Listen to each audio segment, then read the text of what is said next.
This is Akashvani Chennai.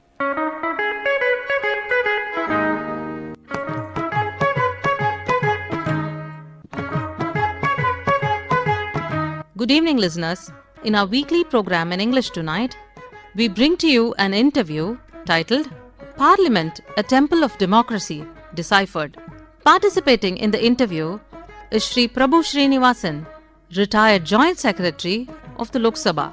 He is interviewed by Shri G. Srinivasamurthy.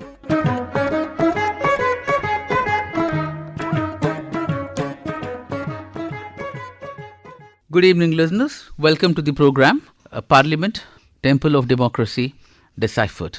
To speak about it, today we have with us Shri PRABHU SRINIVASAN. He comes with 4 decades of experience in Lok Sabha, retired Joint Secretary in the Lok Sabha, and he is here to talk about the various activities and proceedings of Parliament. And he has been involved in core activities of Parliament functions, which includes the proceedings of Parliament and the Constitution of India expert. Hello, sir. Namaste. Welcome to the program. Good evening. Namaste. Thank you very much.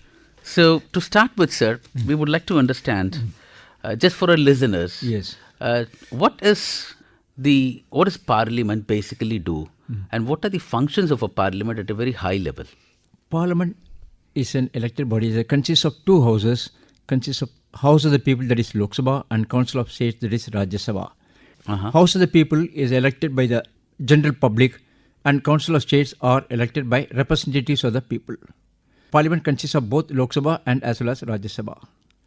There are various functions of Parliament.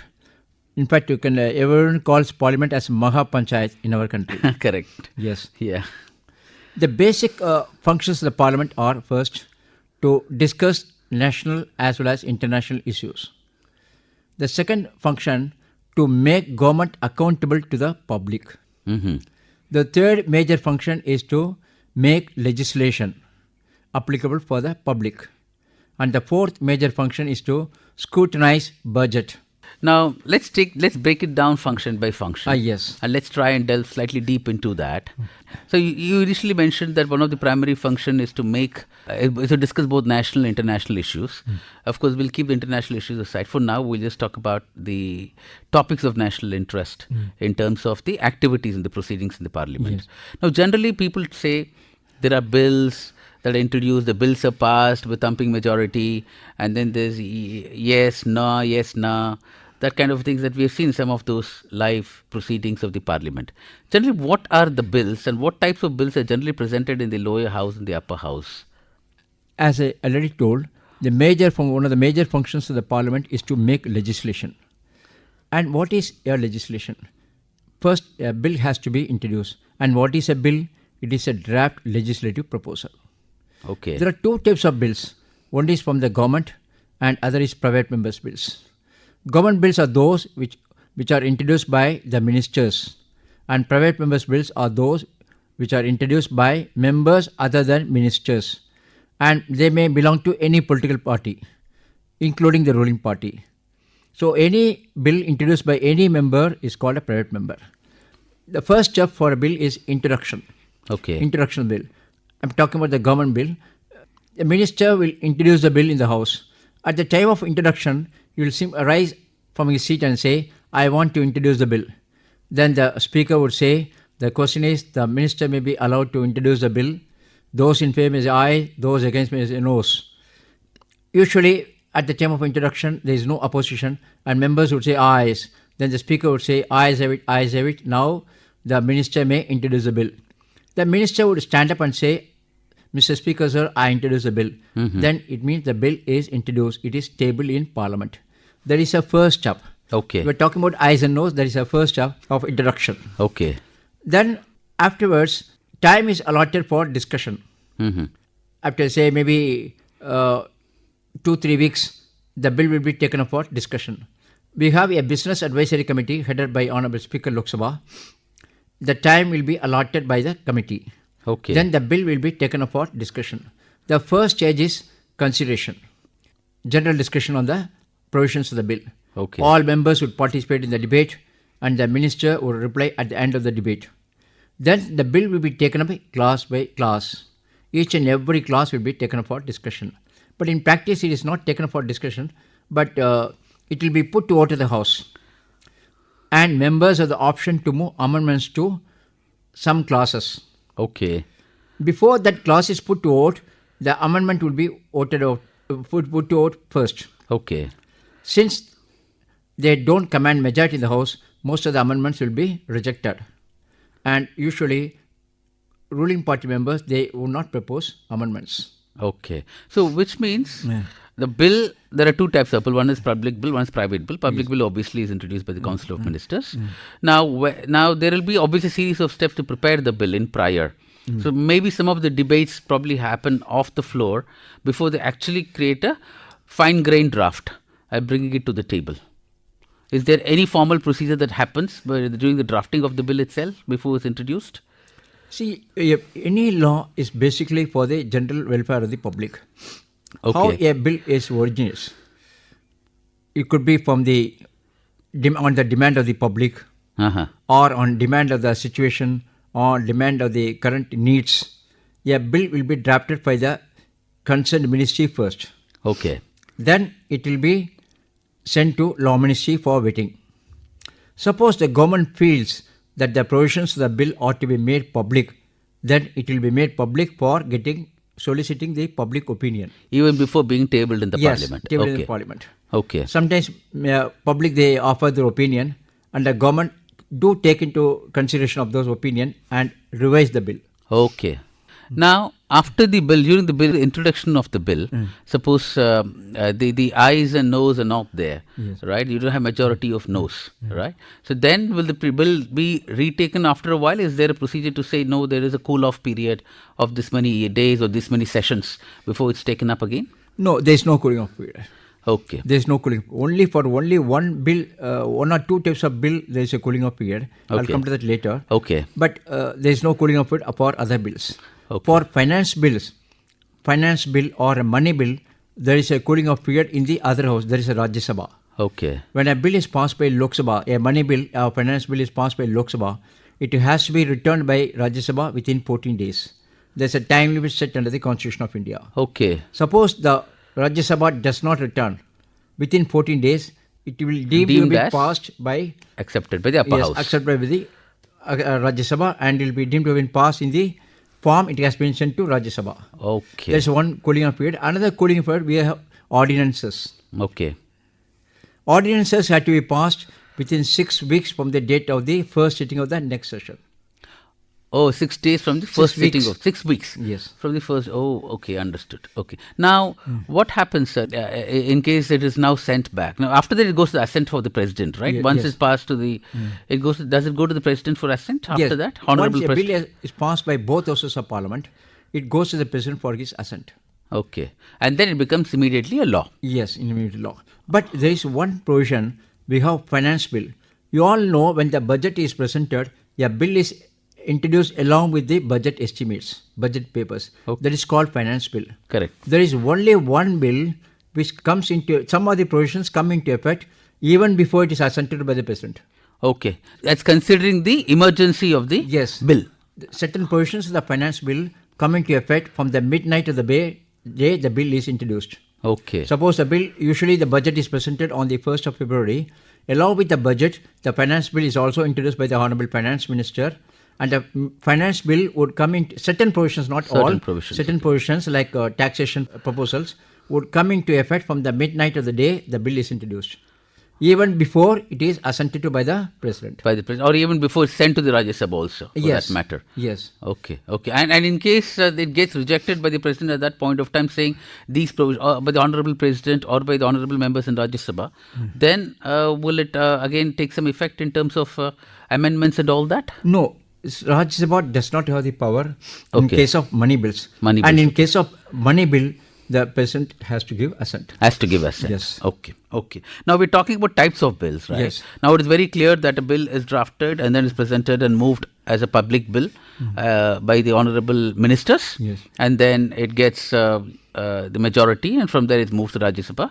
And within 14 days, Rajya Sabha has to approve it. This is a money bill. It's a money bill, and if it does not, then obviously it's deemed as accepted and it goes to the assistant for honorable president. Now we talked slightly about money bill. What are the other types of bills that are there, sir? So there are many types of bills. The first is bills with original ideas. There is a new bill.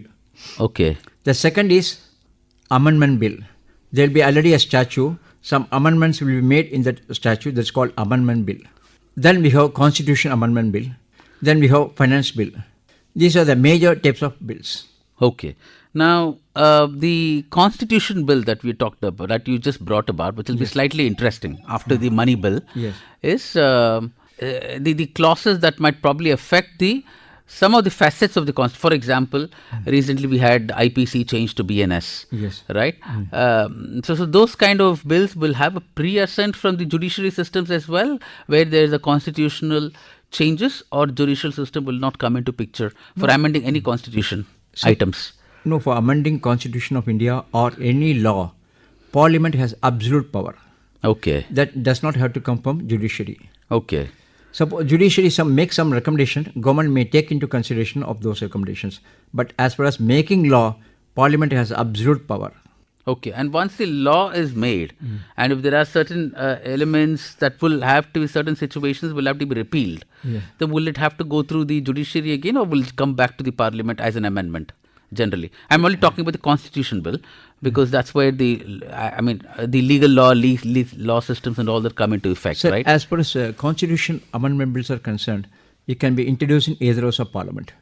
Okay. Either in Lok Sabha or Rajya Sabha. Okay. And there is a special procedure for amending the constitution.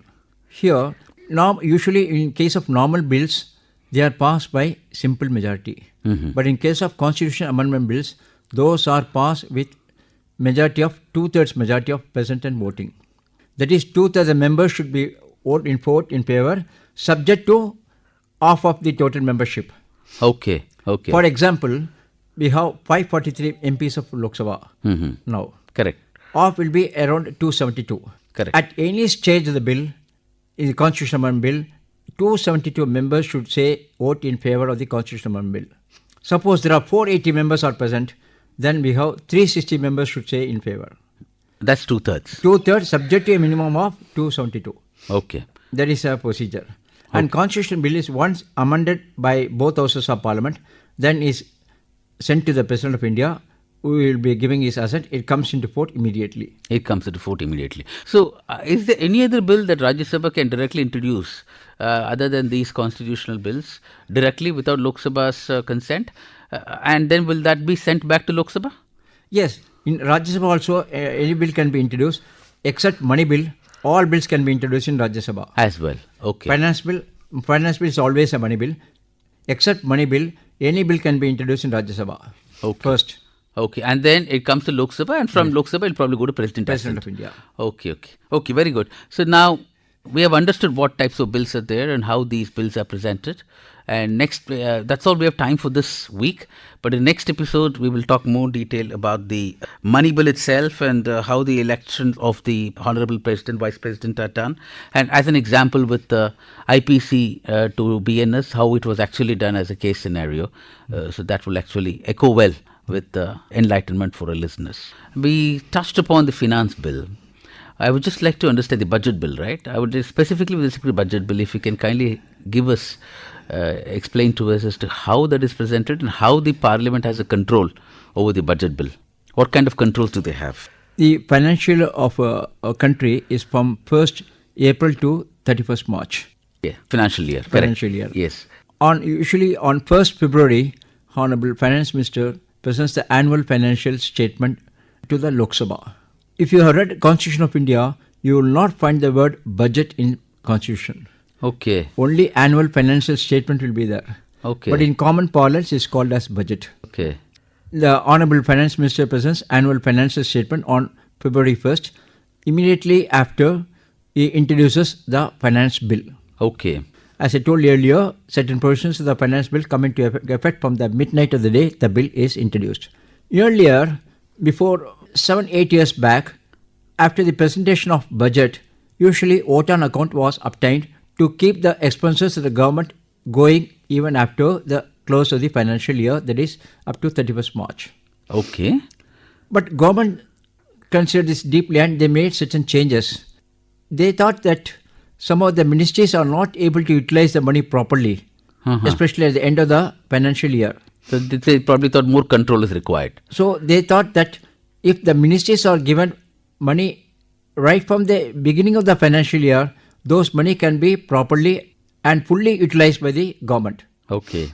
So now what happens is, even before the financial year closes, the whole exercise of budget, passing of the budget takes place. Okay. Earlier, the OTAN account was taken to keep the expenses going even up to the financial year. Now, the whole budget, there's a full budget is passed even before the accounting year closes. Once the budget is presented, the budgetary estimates are referred to departmental standing committees. Before 1991, the Indian Parliament did not have departmental related standing committees. In 1991, the Parliament thought we should have departmental committees to scrutinize the budgetary proposals thoroughly, as Parliament does not have enough time to discuss the budgetary proposals. So based on the Kerala model, budgetary committees were constituted in Parliament in 1991. Okay. So once the budget is presented, the budgetary proposals are referred to the departmental related standing committees. Okay. We have about 24 departmental related standing committees right now, and each departmental standing committee may have one or two ministries. So the budgetary proposals will be referred to those departmental standing committees. The committees will scrutinize the budgetary proposals thoroughly and they make a report Okay. to the Parliament. And based on the report, there will be discussion, general discussion on the budgetary proposals. But since Parliament does not have enough time to discuss each and every budgetary proposal, the Business Advisory Committee meets and discuss and selects few ministries of which the budgetary proposals are discussed thoroughly. Okay. Okay. Every year, the 2-3 ministries are selected by the Business Advisory Committee. Here what happens, some member would initiate the discussion, usually from the opposition. All members would participate, who are interested, and at the end of the debate, the minister concerned would reply to the debate. Okay. Understood. Then the estimate of that ministry would be passed. Usually, budgetary proposals of 2-3 ministries are taken up. But Rajya Sabha does not have enough powers of budget. So what happens in Rajya Sabha, they discuss about the working of those ministries. Okay. They do not discuss the budgetary proposals, but they discuss about the working of certain ministries. The Business Advisory Committee, Rajya Sabha, they meet, they select a few ministries where the working of those ministries are discussed in Rajya Sabha.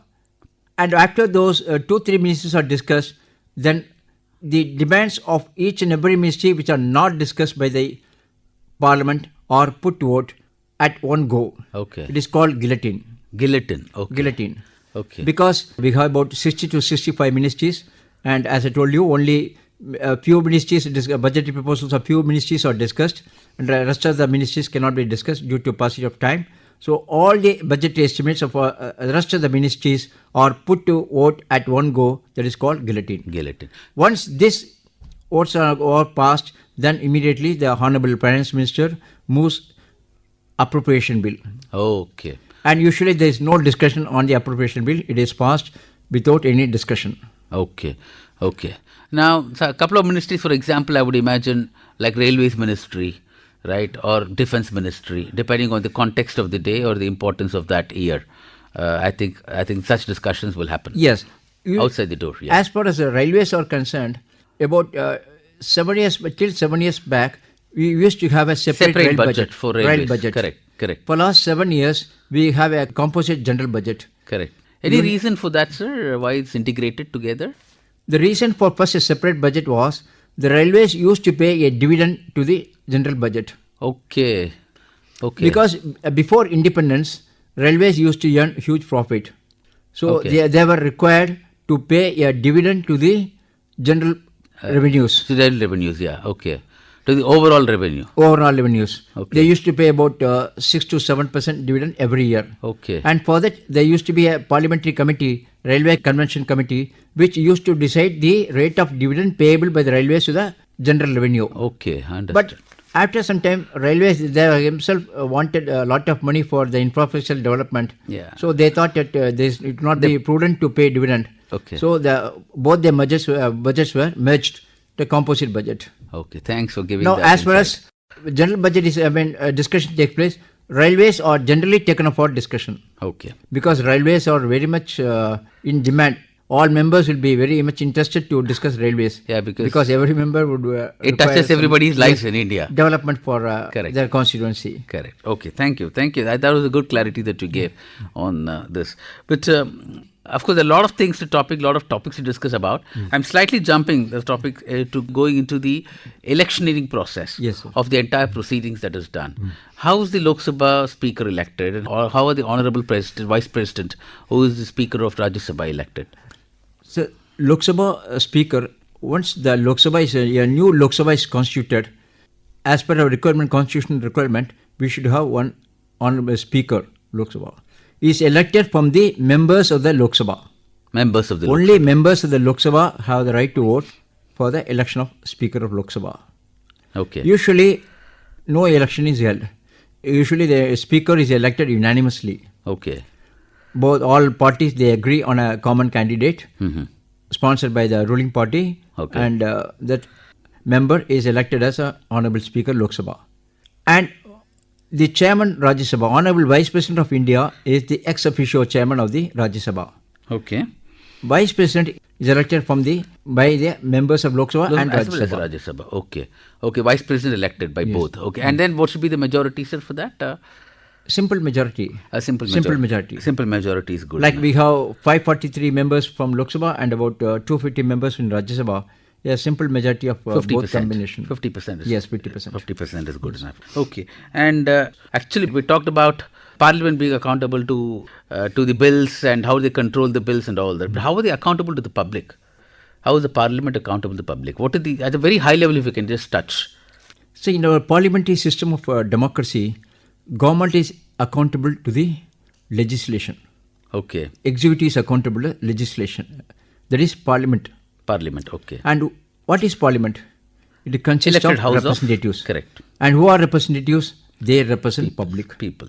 So indirectly, government is accountable to public. Public. And any member of parliament, how you can make the government accountable? There are various methods to make government accountable. At a very high level, if Yes. you can just touch. They can put questions Okay. so that government will have to come up with answer. Uh-huh. And if the member is not satisfied with an answer, he can put further question. Okay. And they can raise an issues. Suppose, for example, people feel that they do not have enough roads or national roads or railways, proper railway facilities. Uh-huh. They can approach the member of parliament, Okay. concerned member of parliament, Okay. and member of parliament will raise the issue in parliament. Okay. So indirectly, public involvement Public voice is there. is heard. His involvement is there. Yes. They can approach the member of parliament and they can get the things done. Okay. And another important thing is the public is where involved is whenever a committee meets, Mm-hmm.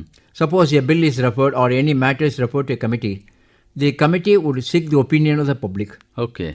They will publish in newspapers Uh-huh. and any member of public can make a representation to the committee that he can give his requirements or demands. Oh, directly to the Parliament. Yes, directly to the parliament. To the Oh. committee. Oh. And the chairman of the committee would examine those proposals. Okay. Sometimes they may accept also. Okay. And then that will be taken up for discussion in Yes. the Parliament. Oh, very nice. Not discussion of parliament, but for that point they can consider. They can consider. So, for example, the committee is discussing about education policy. Uh-huh. They may seek the opinion of the public from the schools or from education institutions. Okay. Anyone can make a representation, and his suggestion or request will definitely be considered by the committee. If the committee feels those recommendations are suitable, they will include it in the report and submit to the government. Generally, all So subject these are the matter ways the public can be involved. can be involved. And sometimes even subject matter experts on a particular topic can be brought and discussed Yes. by the committee. Yes. And then, yeah, Because okay. all MPs, the parliamentary committee, they want to discuss some important issue. Uh-huh. They can consult experts on a particular field, or they can consult stakeholders on a particular field. So public can always approach them. Okay. Now, one last question, sir. Yes, sir. What is an ordinance and how is it passed? At a very, very high level, if you can just tell us. As I was last week, we were talking about how a bill is passed. Suppose for making a legislation immediately, and Parliament, the government feels there is not enough time.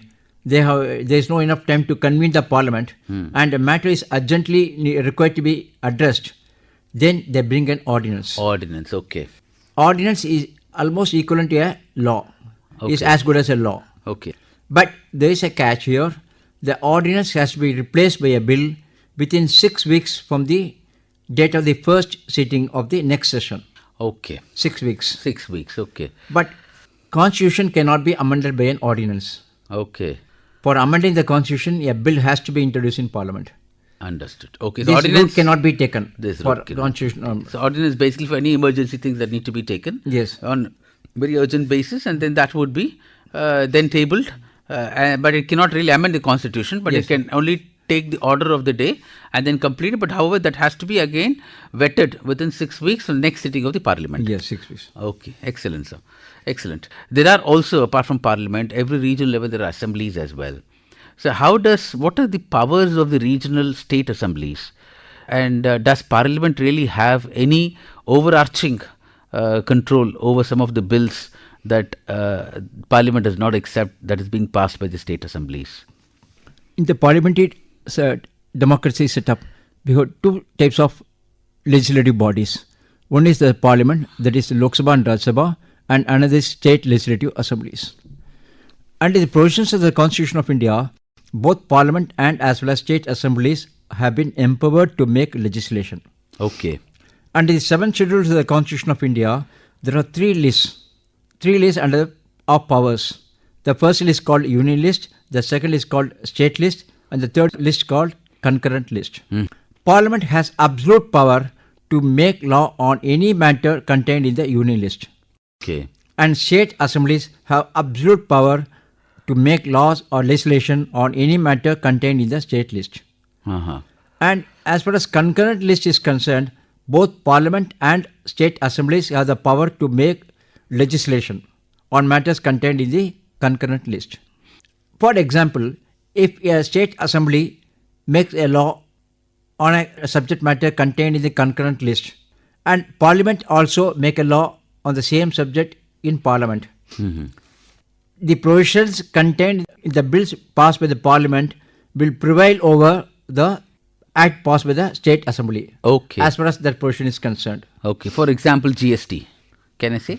No, GST is a central subject. Central subject. Central okay. subject. But it is not a concurrent subject. It's not a concurrent subject. Okay.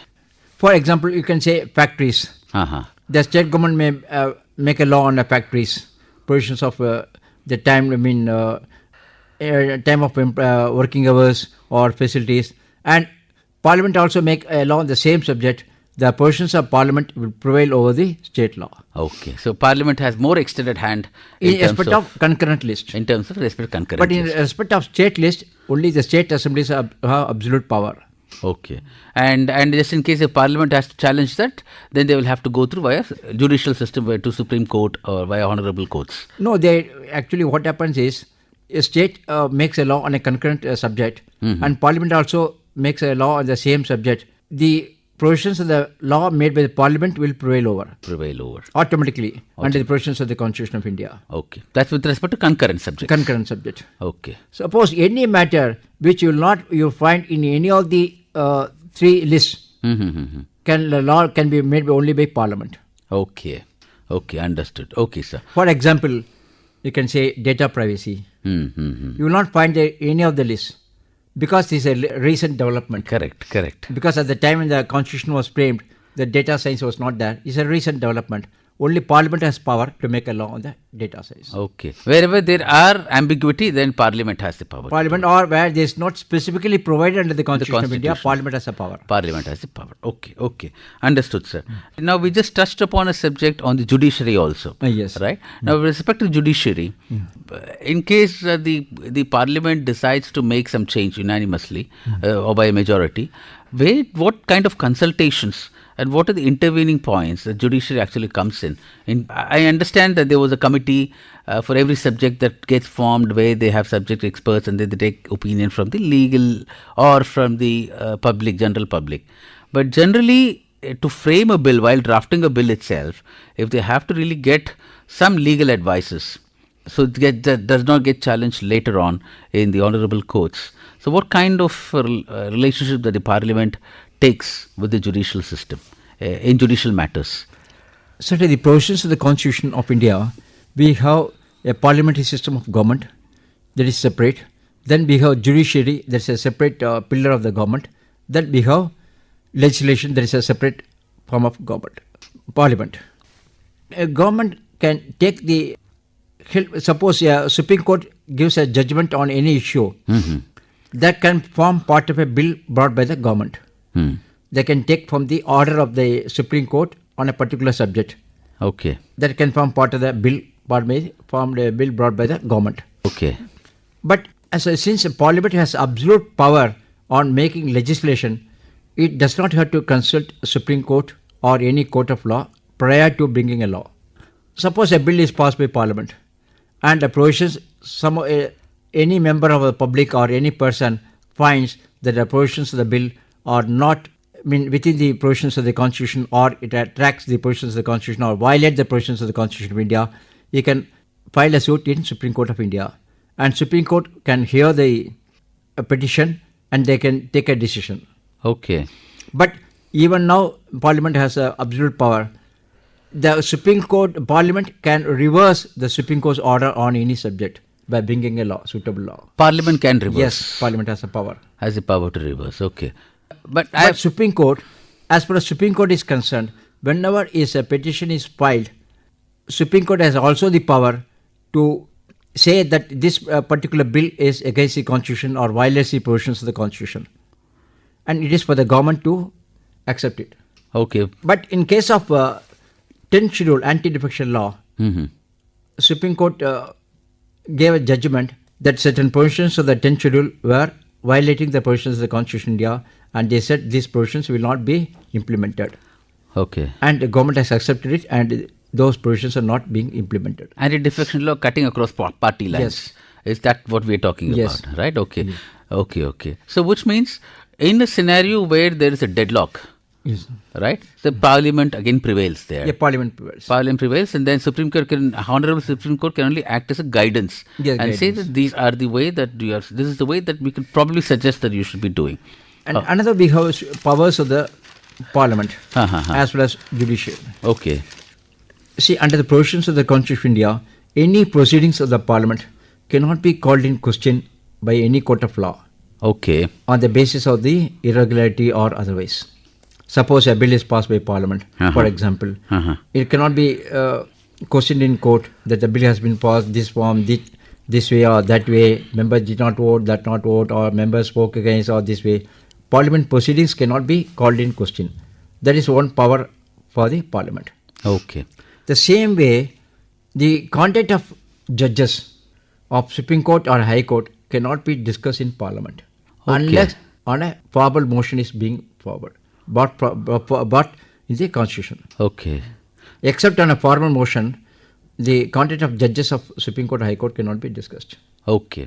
And they are basically strictly under the ambit of law ministry, and that happens outside the Parliament. Yes. Okay. Thanks for clarifying that, sir.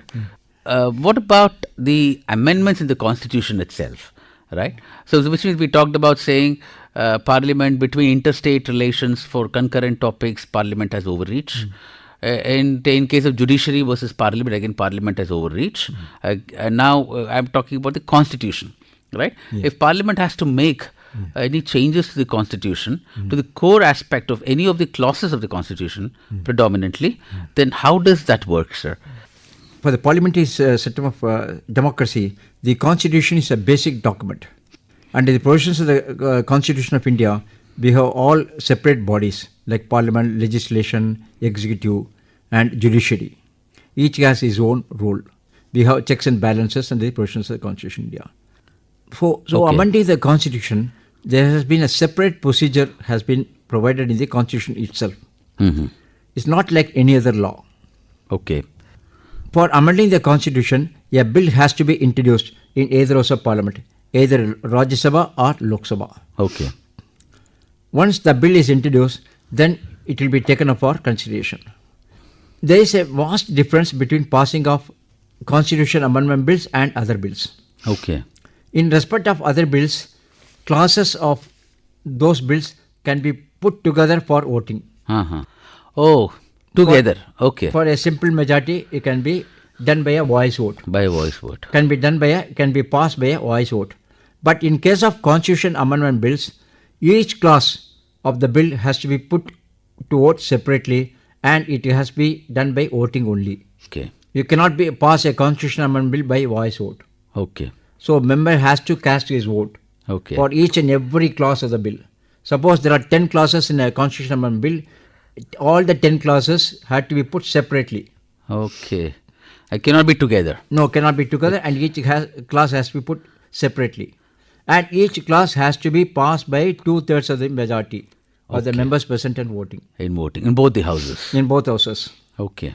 And then honorable president will have ability, will just in case if he's not happy, will he be able to question it? Will that rights No, be constitution reserved? amendment bill, president has no Rights to he has to give his reservation. assent. He has to give his yes. assent. So it's implicit. He has to give his assent. It's And implicit. there are certain different types of constitutional amendment bills. One is which is passed by 2/3 of the members present and voting, and another is it has to be ratified by state assemblies. Here Okay. the state assemblies has also power. Okay. Suppose in the case of elections, the parliament wants to make some changes in the provisions of the elections, say for example election of the president, then it has not only be passed by 2/3 of the members of the both houses of the parliament, and also to be ratified by not less than half of the state legislatures. Okay. Like we have 28 state legislatures, at least 14 state legislatures have to ratify those bills. Okay. Then only the bill can be presented to the president for his assent. Okay. But how do you say, what kind of bills will also be, I mean, is there any definition saying it has to be ratified by state assemblies also? Yes, it has been, everything has been specifically provided under Article 368 of the Constitution of India. Article 360 of the Constitution of India. Okay, excellent. Excellent. So that explains that even regional assemblies have got certain powers in terms of ratifying some major portions that affect the regional setup of the federal setup of the system itself. Yes. Right? Okay. Okay. That's very nice. Okay. Which means, and that's why we call India the mother of democracy, right? Where we have got, everybody have got a voice. Yes. Everybody can talk about, everybody can raise the voice, and everybody's voice are heard. And and no wonder that India is the largest democracy in the world. And it has been very nice, sir. And I think we have learnt a lot of things. We have understood how the parliament proceedings are done. And it has been very enlightening discussion with you. Thank you very much for your time, sir. Thank you so much. Thank you very much.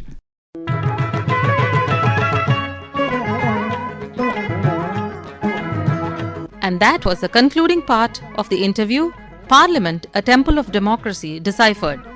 Participating in the interview was retired Joint Secretary of the Lok Sabha, Shri PRABHU SRINIVASAN. He was interviewed by Shri G. Srinivasamurthy. With that, we come to the end of this weekly edition of our program in English.